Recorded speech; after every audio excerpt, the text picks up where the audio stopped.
We're getting things started. Welcome to the November 2021 Clarity webinar. We are going to be talking about LinkedIn, but as we tend to do in these warm-up 5 minutes, we like to give you a little bit about us, just in case you had a thought and you wanted to know something. And LinkedIn's one of those funny ones where it is not a new platform. And I thought it'd be fun for us to go tete-a-tete a little bit on social media platforms, because as odd as this is to admit, we have lived through all of them, literally all of them. And that feels strange at this point to say. So, David, what is the first social media platform that you engaged with? Not even heard about. And we can play with this a little bit, but what is the first one that you did something on? Can I go far enough back to AOL days? Oh, heck yeah. And say that I went into whatever chat rooms I could find back then, because I don't know, like, oh, cool, people are talking about music. I want to talk about music. Yep. And it was the most just disorganized conversation ever. But, chat rooms were probably the precursor to social media, right? If we were really feel like it was a chance for you to speak. Absolutely. If you look at the trajectory of web, right, it started where it was just like literally text available to read, then images came, right? And that was probably a big deal. Forums and chats were probably in that early stage. For me, the first one I ever interacted with was MySpace. Okay. I got, and there was a MySpace account. It was a big deal to like customize it. Obviously, we all know, I was unable to do that. That required some sort of HTML coding. Did you even dabble there? Because that would have been you probably could have made yours sparkle, and I wasn't able to do that. Oh, I broke my MySpace page many of times. Because really? Not on purpose, but I was like, oh boy, code. I could do like a song, and then I can have it so it scrolls down halfway down, and then do another song, and then do another song. But I didn't realize that if you did that, the page doesn't work anymore. This is literally just because it came up naturally, and literally curiosity of mine.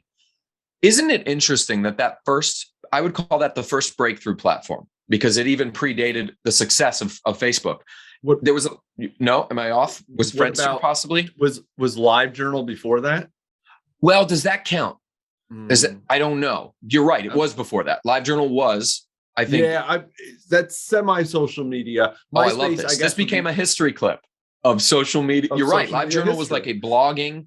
That was a live blogging kind of thing where you were able to have your own blog for nothing, for no dollars. You didn't need to start a site. And maybe even if we go back, and we will get to LinkedIn in a couple minutes, don't worry, maybe 1 minute. But if you go back far enough in the history of social media, you couldn't even do that much stuff, but it liberated the fact that you didn't need your own website to do anything. And boy, isn't that the thing. Where I was going with that thought was like, it seems like the customization element that MySpace had sounds good, but then it didn't travel through time. Facebook took that away, and then all the new ones, you don't have as much customization because they can't scale. It becomes not scalable. Well, right. And I think the MySpace was trying to it was like promoting your I don't know, your land, your profile, versus and making that everything, then actually interacting with people. How many people really decked out their MySpace profile, but was not necessarily even trying to connect or knowing how to connect? I think that was probably a semi-miss. No, I think we're going to have to clip this out and just have a social media history podcast at some point. That might be something, unintended plug for the upcoming Techsploration podcast. We might have about to say, I feel like there's a topic to be covered here. But yeah, we'll transition into some LinkedIn knowledge, because really what this is LinkedIn is pretty cool. And if it isn't on your radar, we absolutely would like it to be, because it's one of the very few social platforms that still offer organic reach. And for those that aren't already kind of in a flow where we talk to you regularly, organic reach is the magic sauce. That means that you can post something and a literal stranger will see it. Whereas with the common post in Facebook or Instagram these days, won't do that. It would only possibly go to someone that already connected with you, already likes you. LinkedIn is one of the very few platforms, LinkedIn and TikTok are the only ones right now that have more users on it than they have ads being posted on it. So that gap means organic reach. Facebook had it and it was awesome years ago, but the ad revenue and the amount of ads came and overtook the amount of organic content. So at the very base level, before we get into the granular of like, well, people thought it was for business or they didn't or whatever, we just absolutely need everybody to know that it's about the organic reach. It is about exposing any bit of your content to someone you don't know, like marketing 101, if you will, right? Isn't marketing as a whole just trying to get in front of people? So let's take that into what the pandemic did for, I think, LinkedIn specifically, but social media as a whole, right? It really moved things forward. And David, I know you have some thoughts on how the pandemic kind of played and made LinkedIn not just increase in traffic, but it actually put LinkedIn in a more forefront where it really wasn't getting any heat from in the social space, right? Right. Well, obviously pandemic happens, people are forced inside, people are trying to network and connect. A lot of conferences that used to happen went away. A lot of things that allow people to network in person is gone. And I feel like LinkedIn kind of helped to kind of bridge some of that. It helped to kind of bring some of that together. But what ended up really happening is instead of people posting about the conference that they're going to or the sale that they just did, people start talking about things. But and they realize that, oh boy, if I mention anything, what's going on in my life, what's on my mind, again, just topics that probably were not necessarily always LinkedIn focused or seen as a LinkedIn post, we're actually getting better visibility and better interactions. And people were like, yeah, we're thinking about you, or just, it just created conversations that also helped probably make people that didn't look like humans in LinkedIn, because it's like they went to this college and they worked this job and they did right. This. It was like, an online resume. How do you fix that? Exactly. People thought for, I think, many, many years that LinkedIn was just an online resume. That wasn't true necessarily, but I think that's the vibe it got.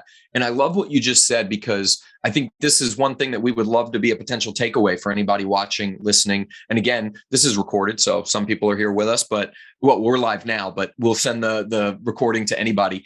The key here, if you're ever wondering, like, what the heck would I even post, right? What David said is so key. Think of it like a behind the scenes, right? If you could just give a little bit of what goes on for you, right? I don't care if you're a lawyer. I don't care if you're a web developer like us. If the piece of content is a little bit about how you do what you do or why you do what you do, you're going to put yourself in a really good position, because you know that stuff. So you don't have to worry about like, am I answering a question I don't know? No, just put out the things you literally know. So I'll give an example for us, what will end up, or I'll give an example for the trivia company that we manage, because I think that's cool too. We're putting out questions and literally trivia questions just for fun to try to engage with people. But then we're also putting out kind of videos about how we do what we do, right? How do we run a trivia game, or how to host a trivia game is going to be rolling out too in the future.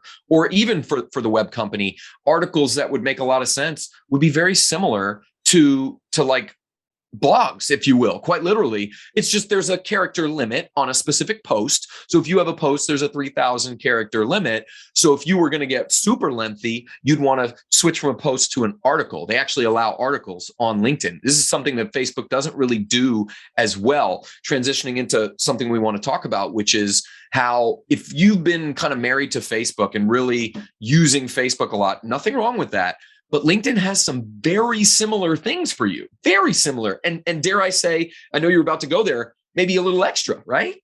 Well, there's definitely extra, but I think that's the one thing that I think people can maybe feel a little more comfortable with, feel like it's less of a new social network. It's really not. It's just almost really like the Facebook of reach of the time where you actually showed up in front of people and had some more variety in your feeds and stuff. And they're rolling out new features too. Things that, again, if you were an OG user of LinkedIn, because again, it is not a new platform, but they stayed around. They got bought by Microsoft years ago. They have very well funded, very, very well funded. So we'll dive in a little bit, right? So first, let's make a small distinction, very similar to Facebook. There are personal pages where you're going to make your connections, you're going to do your thing, and you can post and do articles and stuff. But if you own a business, you are probably also going to want, and we would recommend, a company page, a business page, same as Facebook. There's value in both. It's really not a one or the other. It's an and kind of game where you could have both, where you would have your connections and grow your connections through your account, and then be able to invite them to your business page, and really putting about content on the business page that maybe has that behind the scenes about the business. Whereas your personal page, like David was saying just a moment ago, you literally could post your thoughts on anything, on a current event, let alone your business. And using the corporate or business and personal, you can begin to start kind of linking them up to each other.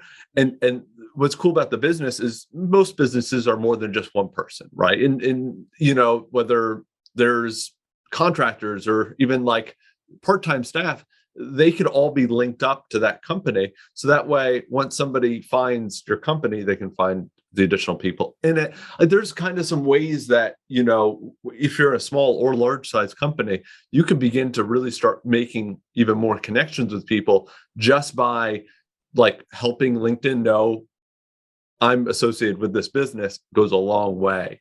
It does. It's again, not just a resume. It has all those connections. So the lowest level communication would be that connection where you can hit connect and actually kind of like start an engagement. But what you might not want to do, what we wouldn't recommend, are those spammy DMs, right? So in this ecosystem, very similar to Facebook, you have a post, you have an article, you have a direct message, and you have an ability to go live and do events now. That is new. That is a new thing that you could do, but it does exist. So I don't want to leave what I was just saying. The spammy DM is probably the worst thing in all of social media, right? It happens in all of the platforms, no matter what. We don't recommend it exactly that way. There are ways to personalize it a lot better, right? And if you really want to get the most out of LinkedIn, once you do that connection, sending even 1 to 1.5 sentences that are really you rather than an automated block is going to convert at a much higher rate. We've used LinkedIn and literally direct messaging to connect with new hires, new freelance work that we were working with, podcast guests that we've connected with and had on shows. It's really important to be organic and native to the platform, which isn't, unfortunately, automated, just bulk spam. You see a lot of it, and it's just not the way we would recommend. Well, the one other benefit that this will go back to the features of LinkedIn, right, is the connection side of it, right? That the abilities to connect with people. And what's really helpful is that if I know Craig and Craig and I are connected, and you know somebody, it will kind of give a lot of times that person a hierarchy to understand why that person might message you, or exactly. You might just be messaging them from out of the blue. However, a good thought would be maybe to try to find some other people that person is connected with that you maybe are even maybe 2, 3, 4, degrees separated enough, though, that when you connect with that person and they can see that they can, and you of course can mention it, which is also important, but it's just awesome to be able to know how far away you are from that person. But it's like, oh, cool. I saw we have a mutual connection in this person. That could be the thing that breaks that conversation. That's right. You don't have to you don't have to be the spammy DM. You're gonna still get them, but at least you don't have to look like them. And those are the people that will to start your conversation. Yeah, exactly. And those are the people that would see some of your organic content also. Like the friend of the friend, right? Mm-hmm. The thing that is missing from the Facebook and Instagram these days. And if you're doing the LinkedIn posts, right, that are allowed, and that friend is commenting or liking or doing any sort of interaction, hopefully, isn't it so helpful that they might actually already know who you are, because their feed also is getting little blurbs that, oh, they commented or they interacted. Absolutely. With you. Well, let's talk about that for a second. The engagement, or like a post itself, like mm-hmm. what would make a good post? The lowest level of it could just be the thoughts on the top of your head, quite literally, on your personal page, whether it's something in the news, something that pertains to your business or not. On your business page, we believe in giving. Give information. So if you're a lawyer that has a specialty in a certain area, give information. If you're an insurance agent, you happen to know more about insurance than other people, give information. It's not a great place for just sales speak. That can come later, right? When you're helping people get closer and closer to you by giving information, regardless of what your business is, you're building trust. And in that trust journey, that's when eventually inquiries happen. I want to be clear that unless you're e-commerce or something where there's a transactional sale that you could like put them to a squeeze page and they can pay you $11, you're really probably in the game of trust building, right? Most service-based industries are in trust building. And that's the key of social media. I want to take it one step further though, because just posting will probably bring you madness, because you'll post, even if you do 10 a day for 10 months, you'll be missing the maybe arguably even more important than just organic posting is engaging on other people's posts. This is the magic sauce of any social platform, but LinkedIn specifically, because it creates those new connections and tells the algorithm you're working and connecting with all those people to share more organically of your content. You're getting better reach. So if you could make it a part of your strategy, not just to be the one posting, that's awesome and that's great. And you do want to do that. But if you could spend more time engaging on other posts, that would be liking and commenting. Commenting is actually way more valuable than liking, okay? A like just tells the algorithm, I would probably send you something from that person more. Comment begins potentially a conversation. And boy, that's the power of what we've got going on here with LinkedIn. You could begin interacting by commenting. Typically, positive stuff is helpful, right? Rather than taking anybody down, that we wouldn't recommend that. Go ahead, David. You were going to say something. Yeah, no. You're saying terms, right? Like comment, right? Think again. I'm sure most people are very Facebook comfortable. Think Facebook. It's the same thing. A like and a comment in Facebook is a like and a comment. A like in LinkedIn is the same thing. It's a like and it's a comment. You don't have to overthink it. There's no like different terminology, which is really cool. So if you're comfortable with commenting on somebody's post in Facebook, you can do a similar or if not, kind of, maybe different spin on things in LinkedIn to, again, get yourself out there, give a different opinion, give a new opinion, but like, give props to somebody that's, maybe they are talking about some work stuff, but give them advice. Maybe somebody's asking for help. What can you do? What knowledge can you build out there? And that's the biggest thing. Yeah.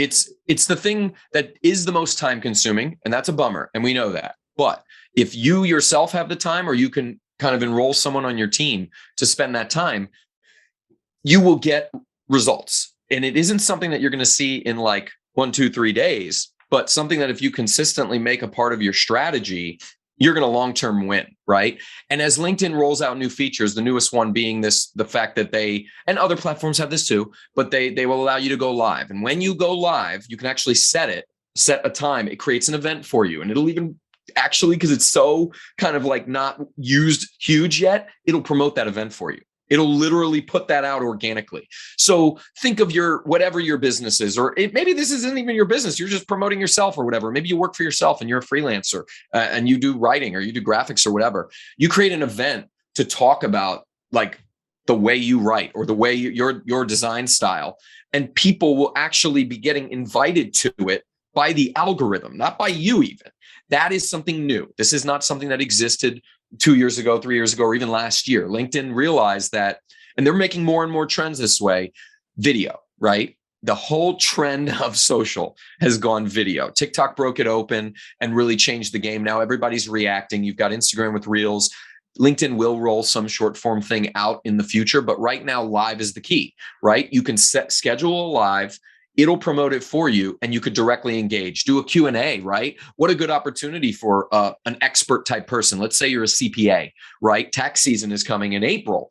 Maybe, and heck, I'll speak from a little personal thing, right? Maybe you're someone that dabbles in the cryptocurrencies that are happening these days, and you've got some questions about your taxes or whatever, right? A CPA could schedule an event to talk about tax changes of 2021, right? And just literally be there answering questions for 27 minutes or whatever it may be. You've now told the algorithm you're willing to play ball. That's huge. They're going to promote that for you because they don't have enough people paying. And some of your actual connections might see value in it, and it doesn't die and go away. You can repurpose that video at a later point. You can post that up on your Facebook. I mean, it's really powerful when you embrace the opportunity that's out there. And LinkedIn has some of the strongest kind of elements. And we talked about live. I know we're jumping around a lot, but I want to make sure that we don't forget that no matter what you do, whether you're going to post something, whether you're going to put an article up, you want to find ways to call to action, right? To have people want to engage with you, but it's a very busy, spammy space, all of social media. So you don't just want to sell everybody everything. So think about it this way. If you put an article up, it's a great article about, it doesn't even matter. I'll give another example. You sell stuff, you sell shirts and everything. You're doing a new drop. It's the winter drop or whatever. A great article might be all about the drop with all the pictures embedded and everything like that. A great post would probably be telling people about the drop itself, when it's happening, how to do that. Scheduling a live to shout out the drop would be super powerful. But at the end of that article or at the end of that post, you just give them an opportunity to learn more about the drop. We wrote about it on our website. It isn't buy now, because that really off-puts people in this generation of social media. But you always do want to have something that tells them what's going on. It might just be promoting another social post. It might be promoting another LinkedIn thing, but try to always keep a call to action. You'll hear us talk about that on a web page, those buttons, the things you're doing to try to guide people through the journey. If you keep that in your mind, no matter what you're talking about, I give a couple of random examples or whatever, but you guide them to the next thing and do whatever you can to make the selling like the seventh thing you do. Give them something 6 times. And that something is just information in this case, information, resources, and then they're going to ask you about what you sell. Well, and I think, the backstory, the education of what you're doing, right? Maybe you are the t-shirt company, but maybe you show people how you made that graphic or why you made that graphic the way you did, right? Putting that out there. Maybe somebody likes the art, but they don't like maybe the topic, but they really like the process, or maybe they want to get into doing something like that, right? The chances are it's not going to be in the same, probably might not even making the same, type of topics or something like that you can. Again, they're not going to be your direct competitor, and no. but you're now putting content out there that can be liked, consumed, and can grow interest in you and your brand or your company that you're trying to promote out there, and you're putting out the good vibes, you're putting out positive networking. It's no difference than networking at a physical place and just walking up to somebody and shoving a business card in their face. Exactly. That's the sales thing. And then just walking away. What is that? Nobody would interact with that. But that's how sometimes people have gotten used to doing it instead of thinking about, oh, okay, cool. How do I talk about them? How do I interact with others? How do I help others? How do I educate them? And we just want the big takeaway to be do it. Do it. Send us an email with your posts. Let us know that you're posting. We want to see your posts. Do something on LinkedIn. Give it a try, and don't come back and say, well, I posted 4 times. Nobody did anything. I quit, because that's not going to work out for you. Marketing is an ongoing journey to connect with new people, right? So LinkedIn is extremely ripe for opportunity right now. And they're not going anywhere. Like we said earlier, they're very well funded. They're adding new features, and you can get new customers you've never met before, new clients and customers, literally just by playing around on the platform. So dive in. We know this was the holiday week, and we wanted to, for anybody that was watching live, happy Thanksgiving. And for those of you that see it in arrears, we hope your Thanksgiving was awesome. But email us, let us know how your LinkedIn posts are going. Shoot us some of your posts, or we'll see you on LinkedIn. Because again, this free opportunity in terms of like no cost on the platform, just your time, which is very valuable. We understand that, but the investment in your time is going to reap real results.